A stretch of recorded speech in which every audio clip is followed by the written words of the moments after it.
여러분 안녕히 주무셨습니까? 참 좋은 아침입니다.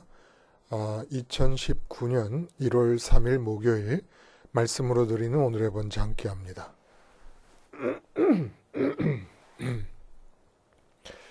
32절까지 기록되어 있는 가운데 우리는 20절에서 26절까지만 같이 읽습니다. 시작. 그들이 두루마리를 서기관 엘리사마의 방에 두고 뜰에 들어가 왕께 나아가서 이 모든 말을 왕의 귀에 아뢰니 왕이 여후디를 보내어 두루마리를 가져오게 하매 여후디가 서기관 엘리사마의 방에서 가져다가 왕과 왕의 곁에 선 모든 고관의 귀에 낭독하니 그때는 9째 달이라 왕이 겨울 궁전에 앉았고 그 앞에는 불 피운 화로가 있더라. 여후디가 서너 쪽을 낭독하면 왕이 면도칼로 그것을 연하여 베어 화로불에 던져서 두루마리를 모두 태웠더라. 왕과 그의 신하들이 이 모든 말을 듣고도 두려워하거나 자기들의 옷을 찢지 아니하였고 엘라단과 들라야와 그마랴가 왕께 두루마리를 불사르지 말도록 아뢰어도 왕이 듣지 아니하였으며 왕이 왕의 아들 여라무엘과 아스리엘의 아들 스라야와 압디엘의 아들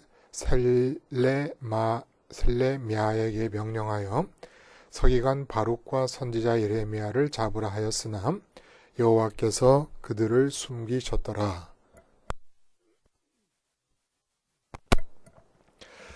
오늘 우리가 함께 읽은 말씀 중심으로 신년 예언 일사일란이라는 제목의 하나님 말씀 증거합니다. 신년 예언 일사일란. 여러분, 새해가 되면 어떤 교회들에서는 성경 구절을 목사님이 뽑아서 교인들에게 주시는 그런 이벤트를 행합니다. 그러니까 무작위로 랜덤으로 성경 구절이 적혀 있는 가늘고 긴 종이 조각을 뽑아서 교인들에게 나눠줍니다. 그게 이제 가나안 땅을 제비로 뽑는 것처럼 하나님께서 주신 말씀이다라는 어떤 기대감을 가지고 이렇게 이제 말씀이 적혀 있는 종이를 뽑아서 주면 그것이 새해의 어떤 좌우명으로 삼아야 될 말씀이 되기를 바라는 그런 기대감도 있고 새해 삶의 표로 삼기를 바라는 마음, 그리고 더 나아가서는 새해에 하나님이 내게 주시려고 하는 은총을 미리 예언해 주는 듯한 그런 느낌을 갖게 하는 효과가 있습니다. 그래서 이제 그런 말씀 성경 구절이 적힌 종이 조각 뽑기를 이제 계속 매년마다 하는 교회들이 있어요. 근데 그 어떤 예언보다 더 정확한 신년 예언을 제가 할 수가 있습니다. 이 예언은 100% 정확한 예언이에요. 그러니까 귀담아 들으시면 정말 도움이 됩니다. 여러분 그렇게 예언기도 받고 싶어 하고 산으로 들로 쫓아다니지 않습니까? 예언기도 하는 사람이 있다는 곳을 찾아서 그리 다니실 필요 없어요. 100% 정확한 예언을 제가 해드리겠다는 거예요. 그래서 한 가지 조건만을 그저 말씀을 드리자면 이 예언은 참 선민에게만 의미가 있습니다. 참 선민에게만. 자, 이제 예언을 말씀을 드립니다. 짜잔, 두두두두두두두두두 짠. 올 한 해는 오직 일사일란의 해가 되리라. 예언자 같은 위엄이 있나요? 새해는 오직 일사일란의 해가 될 것입니다. 이 신년 예언이에요. 일사일란. 오직 단 하나의 사건이 있고 단 하나의 어려움이 있으리라. 참 선민에게는 다사다난하지 않았던 지난해가 없어요. 그렇죠? 이제까지 우리가 살아온 중에 다사다난하지 않았던 지난해가 있었습니까? 그러면 그것을 미루어 짐작해 보건대 다사다난하지 않을 새해는 없습니다. 그러나 선민의 경우에는 자신이 느끼기에 지난해가 다사다난했다면 그것은 불신앙의 한 해였습니다. 그리고 선민 자신이 느끼기에 새해가 다사다난할 것이라면 역시 이 새해도 불신앙으로 일관된 새해가 될 것입니다. 그래서 참 선민이라면 그에게 주는 신년 예언이 일사일란의 해가 되리라 라는 것일 수밖에 없다는 거예요. 선민에게 주어지는 모든 새해는 오직 일사일란의 1년이어야 합니다. 여기서 단 하나의 사건이 더 추가되어도 단 하나의 어려움이 더 추가되어도 그는 선민됨을 잃어버릴 것이고 참 신앙이 아닌 것이 될 수밖에 없습니다. 참 선민이 누군지 우리 잘 몰라요. 언뜻 봐서 몰라요. 또 지금은 전혀 선민 같지 않아도 그가 끝내 선민이 아닌 상태로 생을 마감할지 여부는 역시 몰라요. 그러나 최소한 새해 이 한 해 동안 참 선민이고 그 선민다움이 나타나는 사람이라면 그런 사람에 대해서는 100% 자신 있게 예언이 가능하다는 겁니다. 새해는 일사일란의 해가 되리라. 일사라는 것은 다사를 의식한 말씀이죠. 단 하나의 일, 일란도 다난을 다사다난할 때 다난을 의식한 단어입니다. 단 하나의 어려움. 반복하자면 일사일란에서 단 하나의 일이라도 더 추가되거나 단 하나의 어려움이라도 더 추가되면 내가 경험하고 내가 느끼는 것으로서 단 하나의 일, 단 하나의 어려움이라도 더 추가되면 그는 선민됨을 상실함과 아울러 복지를 상실하게 될 것입니다. 내 생에서 일어날 수도 있을 다사다난은 그 중에 그 어떤 것도 나의 다사다난이 아닙니다. 내가 마음을 써야 될 다사다난이 아니라는 거예요. 1년 내내 반복될 일사일란에 대해서 오늘 본문이 우리에게 알려주십니다. 오늘 본문은 예레미야가 소명받을 당시였던 요시야 왕 시절, 그러니까 주전 627년이에요. 예레미야가 선지자로서 활동하기 시작한 해가 627년. 근데 지금 오늘 본문의 배경은 여호야김 왕 제4년, 그러니까 주전 605년입니다. 이 12년간의 예레미야에게 주셨던 모든 하나님의 말씀을 두루마리에 기록하라고 하나님께서 명하십니다. 그래서 예레미야가 감옥에 갇혀 있는 상태에서 자기의 서기, 자기의 비서 바룩을 불러서 자기가 구술하고 바룩이 받아 적게 합니다. 그래서 이 두루마리에 적힌 예레미야를 통해 주신 말씀을 바룩이 성전에서 읽게 되고 고관들이 그것을 듣고 소문이 나게 되자 드디어 여호야김 왕 앞으로 그 두루마리가 가져가게 됩니다.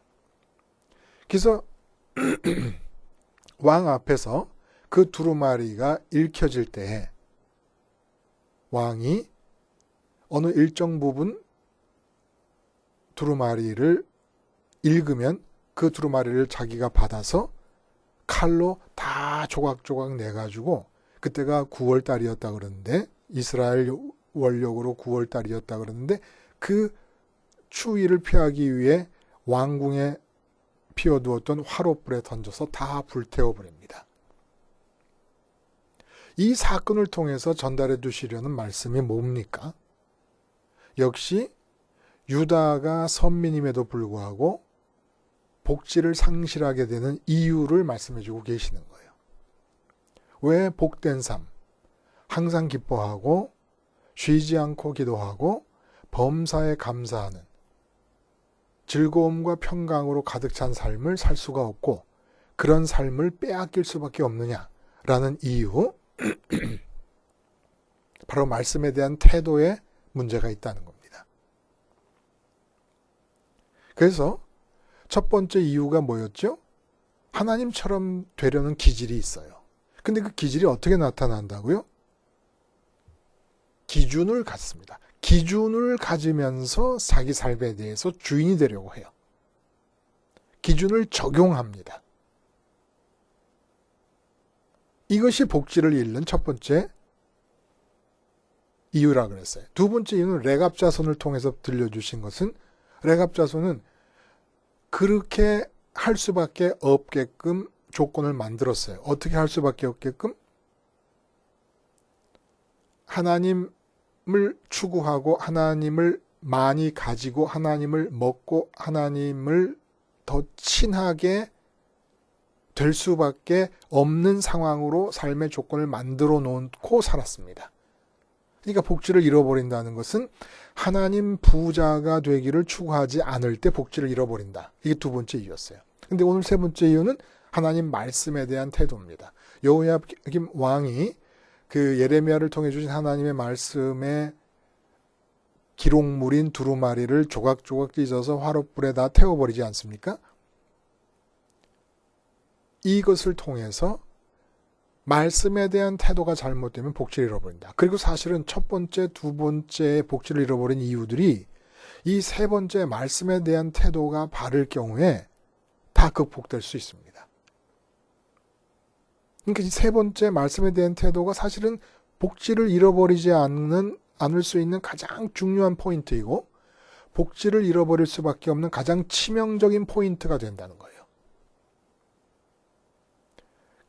그래서 그 본문을 보면은 이렇게 말씀이 적힌 두루마리를 불에 태워버리는 이 여호야김 왕의 잘못의 가장 핵심적인 포인트가 어디 있느냐는 겁니다. 하나님 말씀이 갖고 있는 근본적인 기능을 이해를 못하는 거예요. 근본적인 기능을. 하나님 말씀의 가장 우선적인, 나를 향해 전달되는 그 하나님 말씀의 가장 우선적인 기능이 뭡니까? 우선적이고 근본적인 기능은 그 구체적인 내용에 있는 게 아니에요. 내용은 2차적인 겁니다. 그러면 무엇이 가장 근본적인 기능입니까? 하나님 말씀의 기능이. 말씀이 전달되고 있는 그 사건 자체의 의미가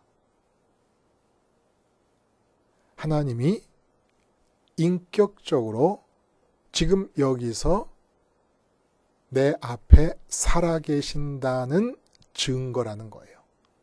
증거. 인격적으로 살아계심의 증거. 지금 여기서 하나님이 인격적으로 살아계심의 증거가 말씀의 근원적이고 우선적인 기능이라는 겁니다. 근데 여호야김은 이런 말씀을 하나님이 일단 예레미야를 통해서 말씀된 것이 기록되어서 읽히고 있다는 것은 인격적인 하나님, 그러니까 여호야김 왕의 삶의 형편을 보시고 아시고 당신 나름대로 생각하고 계시는 인격적인 하나님이 살아계신다는 증거잖아요. 그 내용이 어떻든지 간에. 그러면 우선은 하나님이 여호야김 왕 마음에 가장 최우선적인 현실로 느껴져야 되는 겁니다. 그게 바로 말씀에 대한 바른 태도인 거예요. 말씀이 전해진다. 성경 말씀을 읽는다. 그러면 성경 말씀이 하나님의 말씀이라면 하나님이 인격적으로 지금 내 앞에 살아 계신다는 사실이 현실로 느껴지는 것이 성경을 읽는 첫 번째 근본적인 목적이라는 겁니다. 그 내용은 두 번째예요. 내용을 이해하는 것은. 우선 하나님이 첫 번째 현실로 느껴져야 그 내용도 올바로 읽혀진다는 거예요. 근데 여호야김 왕은 왜 이 말씀의 두루마리를 찢어버립니까? 29절에 그것이 암시되어 있습니다만은 예레미야를 통해서 주신 하나님의 말씀은 바벨론에 의해서 망할 거라고 하는 예언을 자꾸 주는 거예요. 이것이 여호야김 왕의 태도와 어떤 관계가 있습니까? 이런 말씀의 내용과 여호야김 왕은 지금 바벨론의 위협을 당하고 있는 국가의 상황을 최우선적인 현실로 받아들이고 있습니다. 그렇게 최우선적인 현실로 받아들이고 있다 보니까 하나님의 말씀이 들리면 하나님의 말씀에 대해서 어떤 걸 기대하느냐 하면 자기가 최우선적으로 받아들이고 있는 그 현실 문제에 도움이 되는 쪽이 되기를 바라고 듣는다는 거예요. 그 자기가 최우선으로 받아들이고 있는 현실 문제가 있으면 모든 하나님의 말씀을 그 현실에 맞추어서 전하려고 하고 들으려고 합니다. 그러니까 하나님 말씀을 전달하는 사람의 첫 번째이자 마지막 조건은 뭐냐 하면 국가에 어떤 상황이 벌어졌든지 지금 교인들에게 개개인적으로 어떤 삶의 상황이 벌어지고 있든지 전하는 사람 자신이 눈에 보이고 귀에 들리는 어떤 상황보다도 하나님 살아계심이 최우선의 현실로 체감되는 상태라야 말씀을 전할 자격이 있다는 거예요. 말씀의 내용 자체, 특정한 내용 자체에 대한 반응은 두 번째입니다. 왜 두 번째냐면 하나님이 말씀하신다는 그 사건을 접함으로써 인격적으로 하나님이 살아계신다는 그 사실이 많은 사실들 중에 나의 첫 번째 현실이 되지 않으면 아무리 하나님의 말씀을 전해도 제대로 들을 수가 없어요. 바로 들을 수가 없기 때문에. 하나님을 제껴놓고 내 마음에 최우선의 현실로 느껴지는 것에 맞추어서 말씀을 들으려고 하고 전하려고 하기 때문에 이미 그건 하나님의 말씀이 아닌 게 돼버리는 거예요. 그래서 그 예를 들어보면 이래요. 여호수아가 이제 모세를 대신해서 지도자가 됐어요. 그러니까 여호수아 1장 8절에 여호수아가 가나안 땅으로 이스라엘을 이끌고 들어가면서 셀 수도 없이 많은 전쟁을 치러야 될 과제를 앞에 두고 있는 상태입니다. 근데 이렇게 전쟁의 과제를 두고 있는 여호수아에게 율법책을 네 입에서 떠나지 말게 하며 주야로 그것을 묵상하여 그 안에 기록된 대로 다 지켜 행하라. 그리하면 네 길이 평탄하게 될 것이고 네가 형통하리라. 이렇게 말씀하십니다. 그러니까 가나안 정복 전쟁을 치러야 할 여호수아에게 하나님이 주신 말씀은 말씀을 주야로 묵상하고 지키라는 거예요. 그러면 전쟁은 어떤 마음으로 해야 됩니까? 병법을 익히고 무기를 점검하고 군사들의 사기를 진작시키며 작전을 짜는 대신에 여호와의 율법을 주야로 묵상하고 지키라. 그것도 말씀 묵상을 밤에만 하는 게 아니라 낮과 밤으로 계속 해야 된다면 전쟁을 위해서 해야 될 일들은 단 한 가지도 언급하지 않으시고 그럼 어떻게 전쟁을 합니까? 만약 여기서 여호수아가 보통 사람들이 다 하듯이 병법을 연구하고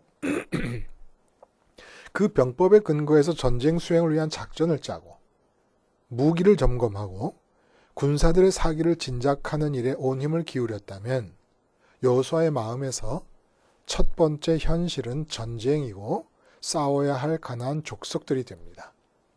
근데 주야로 여호와 하나님의 말씀을 묵상하고 지키는 일에 전념하다 보니까 어떤 일이 일어납니까? 전쟁보다 싸워 이겨야 될 가나안 족속들보다 하나님이 여호수아 마음에서 더 우선적인 현실이 되십니다. 전쟁을 앞두고 있는 여호수아가 전쟁보다 가나안 족속보다 하나님을 더 우선적인 현실로 느끼게 되는 순간 가나안 족속 전체는 선민을 사랑하시는 하나님이 살아 계신다는 현실 안으로 빨려 들어오는 겁니다. 하나님이 살아 계신다는 현실 안으로 빨려 들어오니까 전쟁은 이제 하나님 자신의 일이 돼버리는 거예요. 그러니까 어디를 가든지 너와 함께 하리라는 말씀은 무슨 얘기입니까? 어떻게 하나님 나와 함께 하세요? 어디를 가든지 내가 간 그곳에서 하나님을 최우선의 현실로 마음으로 느끼면 되는 거예요. 그러니까 여호수아는 그 많은 정복 전쟁을 하는 동안에 얼마나 다사다난했겠습니까? 근데 실제로 여호수아가 한 일은 여호와의 율법, 여호와의 말씀을 주야로 묵상하는 가운데 그 마음에 싸워야 될 가나안 적군들이나 전쟁이 아니라 언제나 하나님이 최우선의 현실이 되는 그 일만을 한 거예요. 하나님이 전쟁보다 가나안 족속보다 먼저 최우선의 현실이 되면 가나안 족속과 전쟁은 하나님이 살아계신다는 현실 안으로 빨려 들어오면서 하나님의 과제가 되어버려서 하나님은 다사다난한 인도하심을 진행하실지 모르지만 여호수아 자신은 한 가지 일만 하는 거예요. 오직 일사, 하나님이 최우선의 현실이 되는 그것만 하는 겁니다. 이게 선민이라는 거예요. 참 선민. 그래서 그렇지 않은 사람과 비교를 해보면 골리앗 앞에서 다윗과 사울을 비교해보면 알아요. 사울 왕에게는 골리앗이 가장 우선적인 현실이에요. 하나님 살아계심은 지금 이 자리에서 현실이 아니에요. 그냥 어려서부터 배워온 종교교육을 통해 알고 있는 이론적인 사실입니다. 사실이 아니라고 부정했을 거라고는 생각하지 않아요. 사울 왕이 하나님 살아계시는 건 사실이에요. 그러나 지금 현재 여기서 마음이 느끼는 현실감은 골리앗이라는 겁니다. 반면에 다윗은 계속 골리앗을 보면서 사신 하나님의 군대를 모욕하는 저 이방인이 누구냐? 사신 하나님의 군대. 사신, 살아계신. 그래서 골리앗보다 살아계신 하나님을 더 먼저 현실로 체감합니다. 그러니까 다윗이 골리앗 앞에서 골리앗보다 하나님을 더 우선적인 현실로 체감하는 순간 골리앗은 하나님이 살아계신다는 현실 안으로 빨려 들어오는 겁니다. 그러면 골리앗을 죽이는 것은 하나님의 일이 되어버리는 거예요. 여호사밧 왕 때에 암몬과 모압과 마온 연합군이 쳐들어왔을 때도, 히스기야 왕 때에 아수르 사네립 군대가 쳐들어왔을 때도 여호사밧 왕과 히스기야 왕과 유다 백성들이 한 일은 한 가지입니다. 바로 압도적인 군사력의 적군들보다 하나님을 더 우선적인 현실로 체감한 것뿐입니다. 두 경우 다 적군이 자멸해요. 자멸이라는 말은 뭘 뜻하는 겁니까? 유다의 군대가 움직여서 죽인 게 아니라는 거예요. 다사다난. 그래서 사네립이 쳐들어온 것을 우리가 싸워서 극복하고, 아니에요. 선민에게 일어날 단 한 가지는 내게 주어진 어려움이 있으면 그 어려움을 극복하는 게 아니라 그 어려움보다 하나님을 더 우선적인 현실로 느낌으로써 그 어려움 자체를 하나님이 살아계시는 현실 안으로 끌어들이는 겁니다. 그 어려움 자체와 싸우는 게 아니에요. 이게 바로 선민이 1년 동안 해야 될 일사라는 거예요. 일사. 그럼 일나는 뭡니까? 사람은 몸을 가지고 있어서 오감관을 통해서 세상을 접하면서 살아요. 이럴 때 어쩔 수 없이 우리 마음은 몸의 오감관을 통해 접하게 되는 세상의 상황, 이 세상의 대상들을 보이지 않으시고 만져지지 않으시고 냄새가 안 나시는 하나님보다 더 우선적인 현실로 체감을 하게 됩니다. 몸이 있기 때문에, 몸으로 살기 때문에. 그럼 이제 어떻게 해야 돼요? 그렇게 하나님보다 이 세상을 더 우선적인 현실로 체감하는 그 내 마음을 죽이고 일사, 하나님을 최우선의 현실로 느끼는 일을 해내야 돼요. 그러니까 어려움은 뭐예요? 언제나 몸을 입고 살기 때문에 보이고 들리고 만져지고 냄새나고 맛이 느껴지는 이 세상의 상황들이 마음에서 첫 번째 현실로 느껴짐에서부터 하나님이 최우선의 현실로 느껴지는 일까지 옮겨가는 어려움이 단 하나의 어려움이라는 거예요. 일사는 하나님이 최우선의 현실로 마음에 느껴지는 일사. 이 일사가 이루어지기 위해서 극복해야 되는 세상이 하나님보다 먼저 현실로 느껴지는 상태를 죽이는 일. 이게 하나의 어려움이라는 겁니다. 예를 들어보면 이렇습니다. 풍랑 만난 배 위에서 두려움에 사로잡혀 죽겠다고 아우성치는 제자들, 반면에 깊은 잠을 주무시는 예수님. 자, 이 둘을 비교해 보면 제자들에게는 지금 상태에서 당연히 몸으로 느낄 수 있고 눈으로 보고 귀로 듣고 뭐 소리가 들리고 뭐 또 차가운 물결이 부딪히니까 풍랑이 최우선의 현실이에요.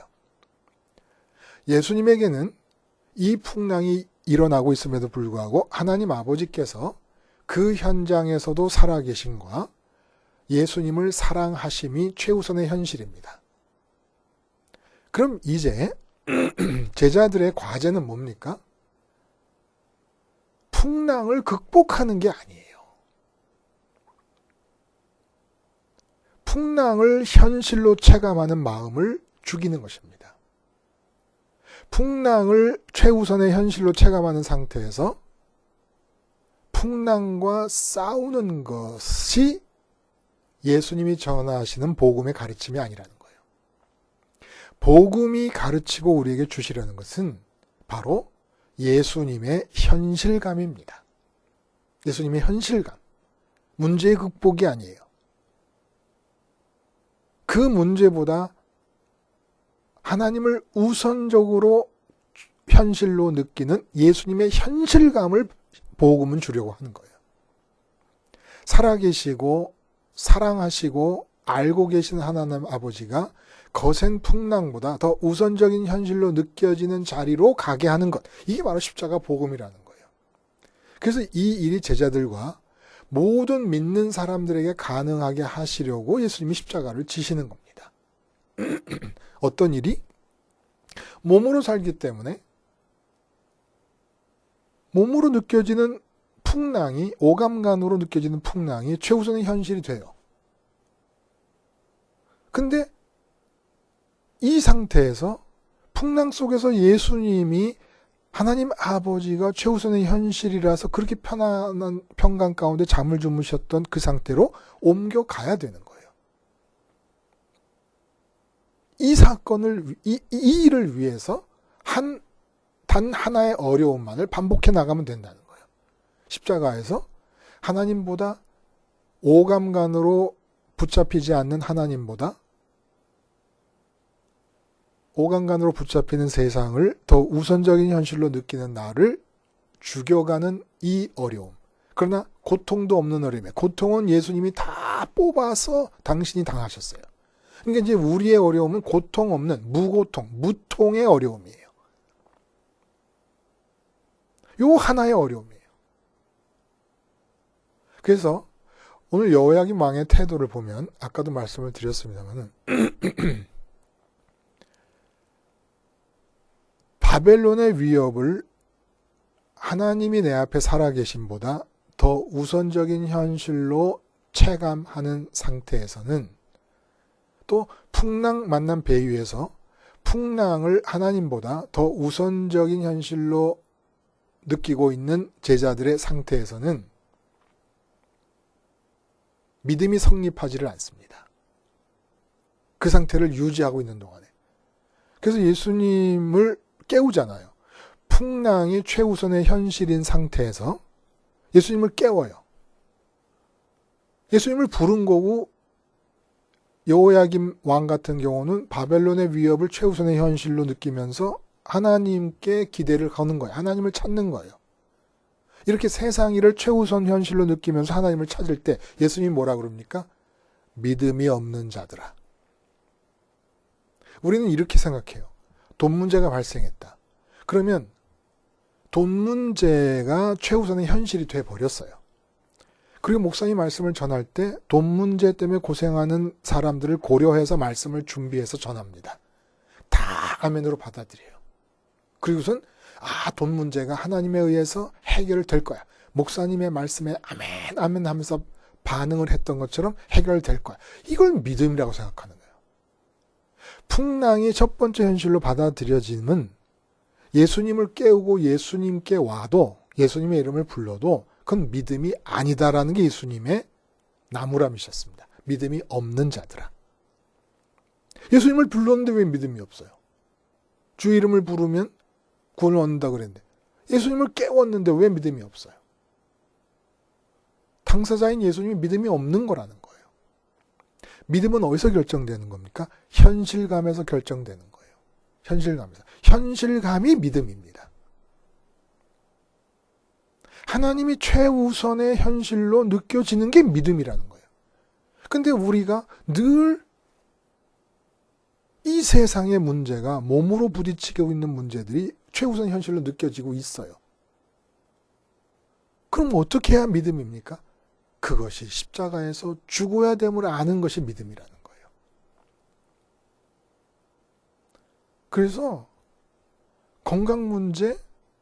그러면 그 건강 문제를 극복하는 게 과제가 아니에요. 돈 문제? 돈 문제를 극복하는 게 과제가 아니에요. 자녀 문제? 마찬가지. 취직 문제, 승진 문제, 인간관계 문제, 어떤 문제도 내가 그것을 극복하려 하려면 다사다난한 해가 됩니다. 그리고 극복할 때 모든 다사에 관한 극복에 있어서 하나님을 찾는다. 전혀 믿음이 아니라는 거예요. 내가 다사와 다난을 경험하고 느끼면서 하나님의 이름을 부르고 예수님의 이름을 부르면서 극복하려는 삶. 이거는 믿음도 아니고 선민도 아니고 무엇도 아니라는 거예요.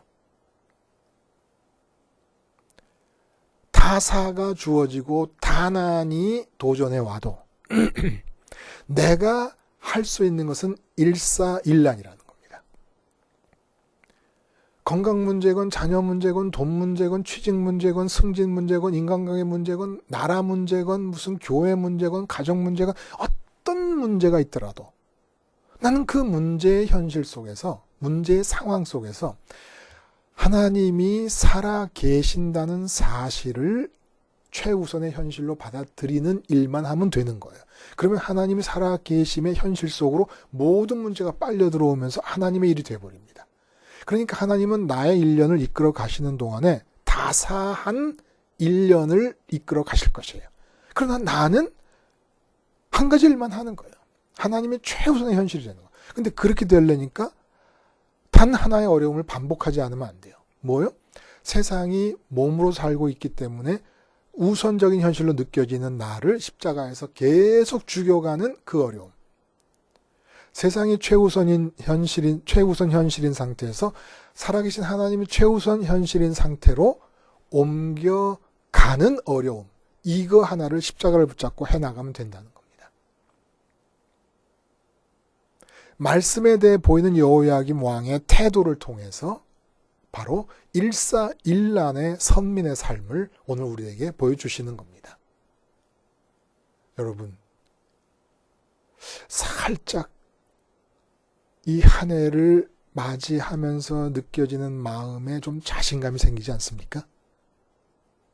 어떤 일이 주어질지는 모르지만은 어떤 일이 주어지면 어때요? 18만 5천 명이 나라를 집어삼킬 듯이 쳐들어와서 사내립의 군대가 진치고 있으면 어때요? 어려움이 있다면 그 18만 5천 군대로 야기되는 위험이 내 아주 뼛속까지 파고드는 것 같은 현실감인 상태에서 하나님이 살아계심이 뼛속까지 파고드는 현실감으로 바꾸는 것 하나가 어려운데 그것도 무토 무통의 길을 열어 놓으셨잖아요. 어려움, 난자를 써서 어려움이라 그러지만 고통이 없어요. 그냥 십자가를 바라보고